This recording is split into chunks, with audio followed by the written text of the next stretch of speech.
Bam! Guys, we are here in Cape Town. Tash Bernice. her side of the Ruck is finally together since we launched the pod in May 2025. Yeah. So welcome. On this episode, we're going to be reacting to some pretty much breaking news that broke today, which is Scott Robertson has been sacked as All Blacks head coach. The All Blacks always have a big rivalry with the Springboks. It's the same with England. So we're just going to talk briefly about what happened there and compare his success rate as All Blacks head coach to some of the other equivalent head coaches in the Northern and Southern Hemisphere. So, Bernice, what was your initial reaction to his firing, I guess? Yeah, I was awake very early this morning. So I went online and it was just, that was all over the internet. Like, that's all I saw. Scott Robertson sacked, Scott Robertson fired. And I think, to me, the first reaction was, my first reaction was I sent it to you. And I was like... As I was asleep. I was like, oh my goodness. But I think my first reaction was right before the tour to South Africa. Yeah. When I woke up and you told me about it and we were just chatting over there, just about, I was literally like, WTF? Like, what? Why? And then I thought, what is the winning record? And that's something that we jumped on straight and had a look at the internet. Yeah. So you found the stat behind that of what Scott Robertson's win to loss ratio was in the first 12 months. And then we've also compared that to Rassie Erasmus, Steve Borthwick and Fabien Gaultier. Out of those other three, Fabien Gaultier probably has the best winning record. Yeah. Grand Slam with France in 2022. They won the Six Nations in 2025. France have some impeccable players. The top 14 is a fantastic league. So yeah, of course the French team, it's had its golden age. But when you look at Rassie's success rate in his first 12 months and Steve Borthwick's success rate and where South Africa are now, best team in the world by a long mile. England, despite being third in the world rankings below the All Blacks, arguably had a better success rate in the Autumn Nations Cup. The Autumn Nations Series. So why would they sack him?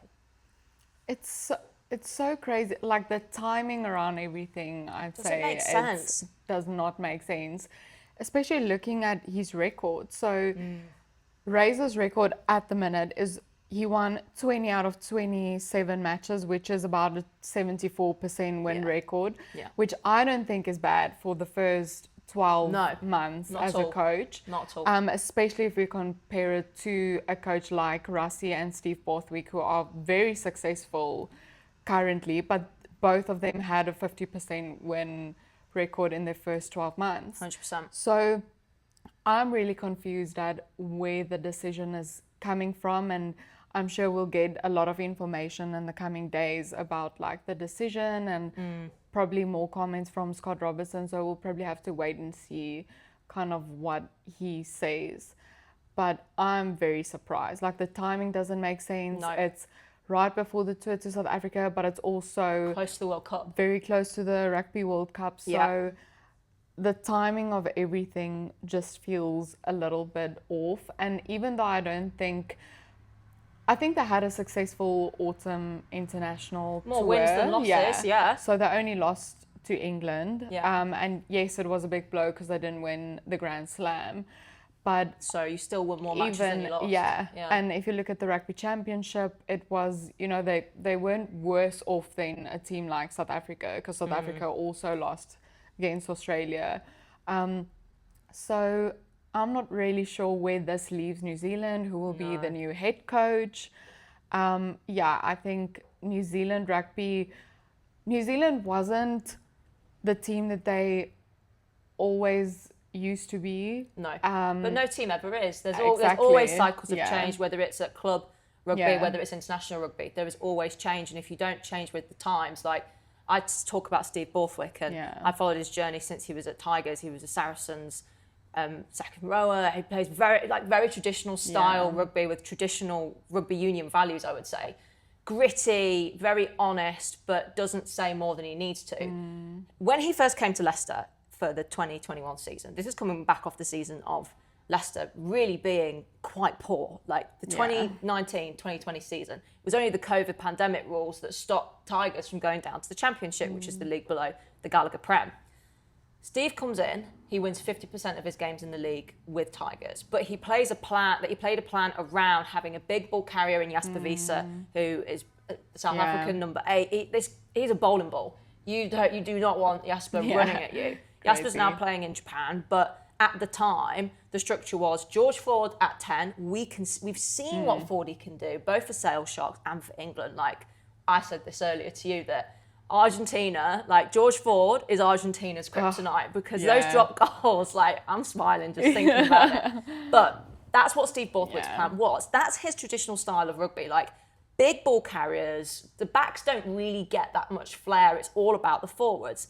England's style of play now has transitioned from 2024 to 2025 and 2026. Like what we saw from England in the Autumn Nations series was something slightly different. You've got power wingers. You're playing this kind of like open field play, but you've still got a really strong set piece.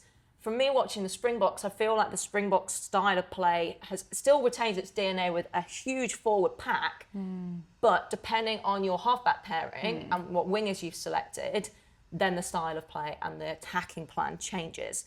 When you look at the All Blacks, their identity isn't the same as what it was, but notice that happens with every other team. Potentially, it was like the clutch win. So, like, take the game against Scotland up at the Scottish Gas Murrayfield. Apart from Damien McKenzie's insane try, they could have lost that game. They comfortably beat Ireland.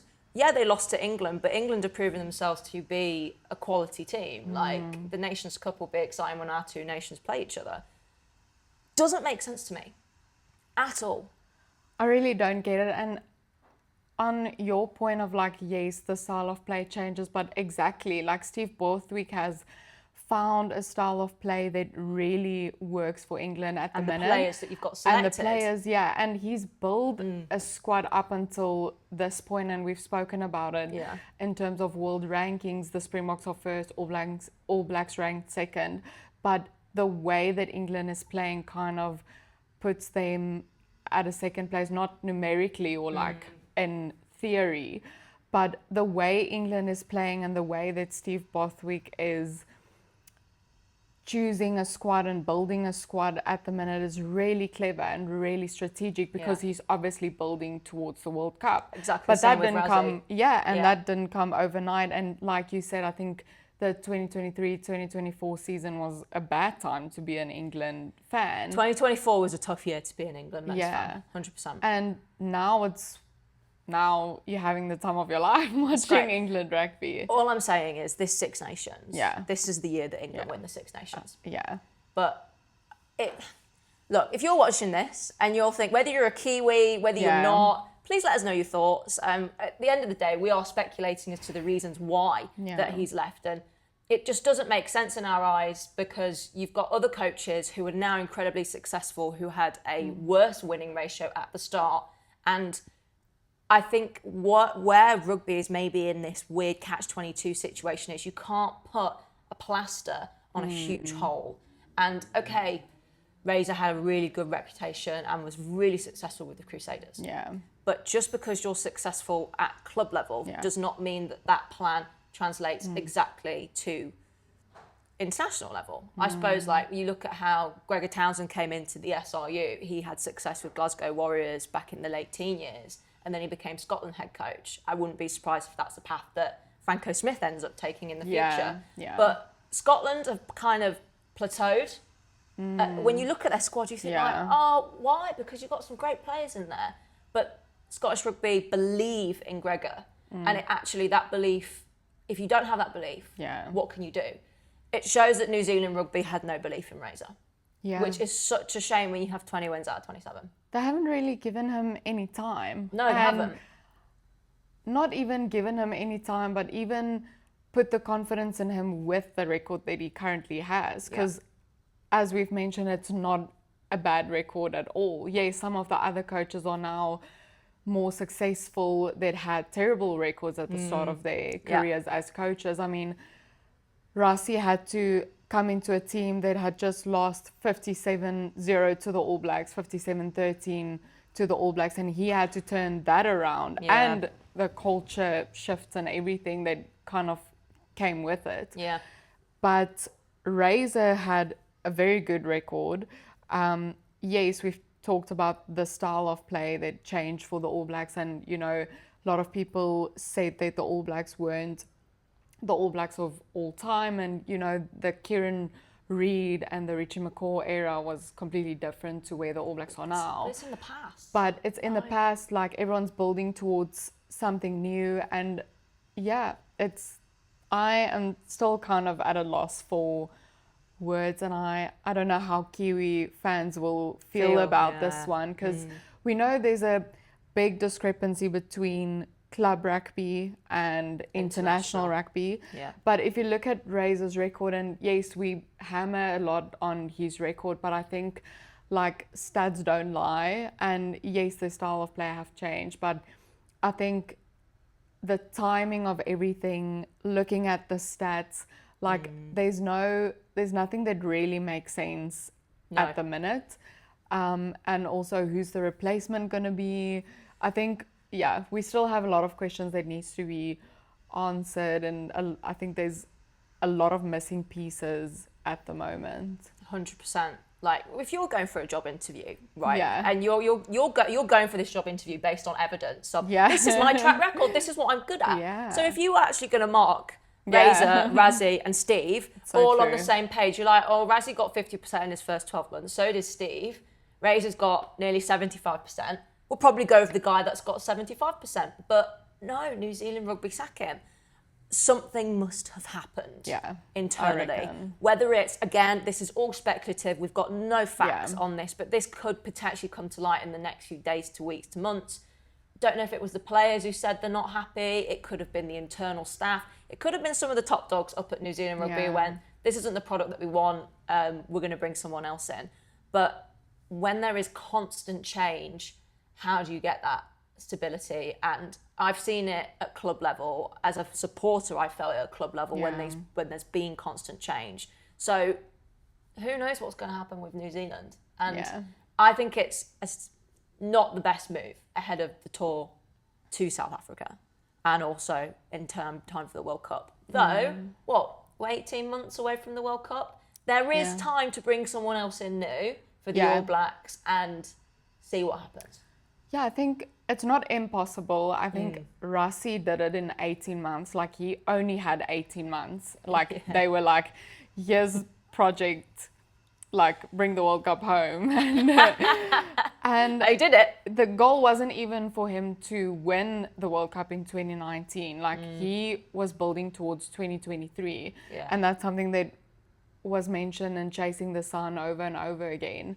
But regardless of that, he managed to like turn it around for South Africa and South African rugby completely in 18 months. So it's not impossible, but I just say with all of the tours that are coming up and the World Cup and New Zealand not being at the best place that a lot of Kiwis would probably want them to be, I think the timing is very much off. So I think either something happened at the club, like you said, either the top dogs or the players or someone was just not happy with the way things have been going, or it could have been something personal. Maybe Razor have thought about this for a long time and he decided, okay, listen, this is not for me anymore.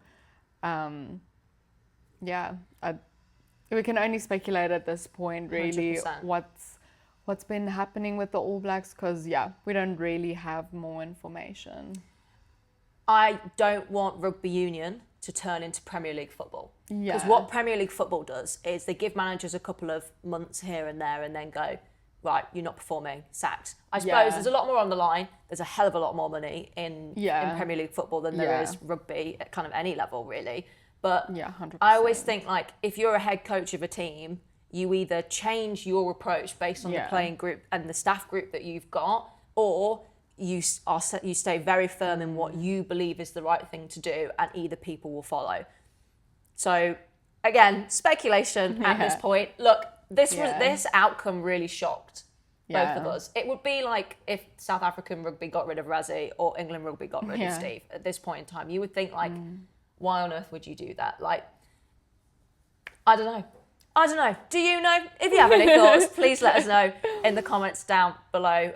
But to end on a really positive note, it's so great that we're here together. Like, we've had such a great time. Bernice has planned fantastic itinerary, and I'm loving the weather here in Cape Town. It's a fantastic place to visit, and we've made tons of content. You can follow that, watch it on our Instagram and TikTok. All of those descriptions are down below.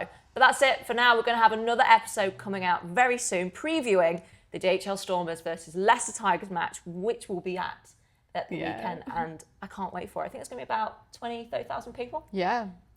So far, they're selling out 20,000 tickets, and today is Thursday, so we'll see. Maybe 25, 30,000, we'll see. But I think either way, Tash is going to love it. I can't wait. I think it's a completely different vibe. DHL has its own aura to it, so I'm really much looking forward to bringing her there. I think she'll, it's going to be interesting. She will not shy away from yelling Tigers. No, I saw a guy earlier, we were around the V&A and he was wearing a Leicester shirt and I went like this, Tigers!